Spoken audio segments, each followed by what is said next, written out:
ओम शांति।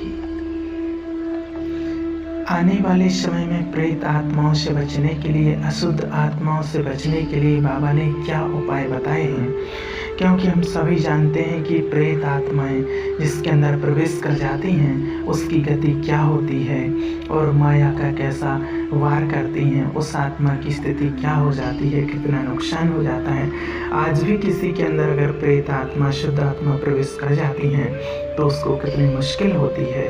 तो बाबा ने हम बच्चों के लिए बताया है किसके अंदर प्रवेश कर सकती हैं और किसके अंदर नहीं करेंगी। तो बाबा क्या बोले, आइए हम सभी सुनते हैं।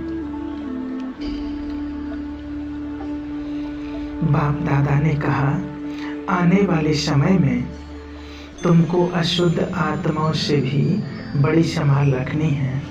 दिन प्रतिदिन पाप कर्म बढ़ते ही जा रहे हैं। जब आपदाएं आएंगी तो अकाले मृत्यु भी बहुत होंगी।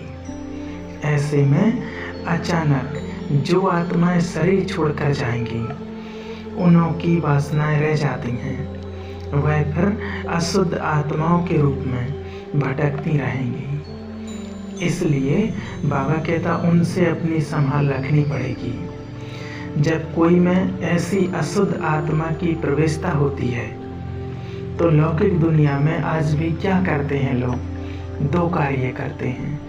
एक धूप जलाते हैं और दूसरा आग में कोई चीज को तपाकर वो लगाते हैं। तो बाबा ने कहा आप सभी बच्चों के पास तो योग अग्नि है, तो तुम्हें सभी कर्मेंद्रियों को इस योग अग्नि में तपाना है।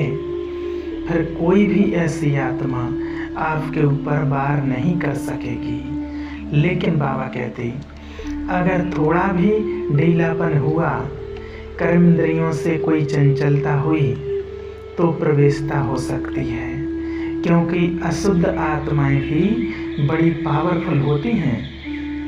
वह माया की पावर कम नहीं समझना।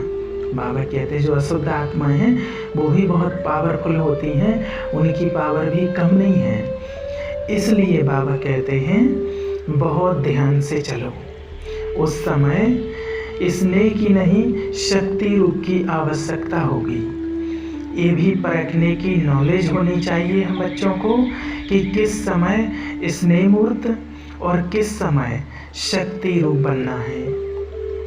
अगर ऐसा कोई आया और उनको ज़्यादा स्नेह दिखाया तो बहुत नुकसान हो सकता है। स्नेह तो बाप दादा और देवी परिवार से करना है, बाबा कहते हैं। बाकी उन सभी का शक्ति रूप से सामना करना है। बाबा कहते हैं लेकिन कई बच्चे गफलत करते हैं जो ऐसी अशुद्ध आत्माओं के स्नेह में आ जाते हैं। फिर वह स्नेह वृद्धि होकर तुम्हें कमजोर कर देता है। इसलिए बाबा कहते हैं ध्यान रहे, उनके लिए शक्ति रूप की आवश्यकता है, स्नेह रूप की नहीं। ये हमेशा ध्यान रखना है। हमें शक्ति रूप दिखाना है, ऐसी प्रेत आत्माओं को स्नेह रूप नहीं दिखाना है, तो हम ऐसी अशुद्ध आत्माओं से सेफ रह सकेंगे वर्तमान समय में और आने वाले समय में भी। अच्छा, ओम शांति।